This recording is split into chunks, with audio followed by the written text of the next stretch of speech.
ఏంటో తెలుసా? రాణి అయిన విక్టోరీ గారికి బైబుల్ చదివే సమయం ఉందంట.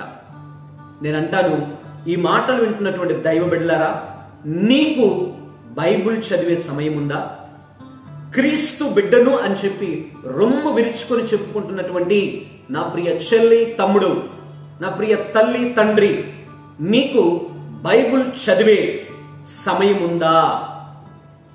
ఒక రాణి ఇంగ్లాండ్ దేశానికి, ఆమెకు ప్రతి నిత్యము బైబుల్ చదివే సమయం ఉందంట.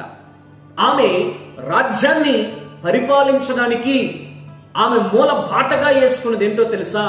పరిశుద్ధ గ్రంథములో ఉన్నటువంటి మూల వాక్యాలను ఆమె బాటగా వేసుకుని నడిచిందంట. నేనంటాను, ఈ దినాన ఒక దైవ సేవకుడా, నీ యొక్క సంఘాన్ని నీవు నడిపించుకోవడానికి నీవు పరిశుద్ధ గ్రంథాన్ని చదవగలుగుతున్నావా?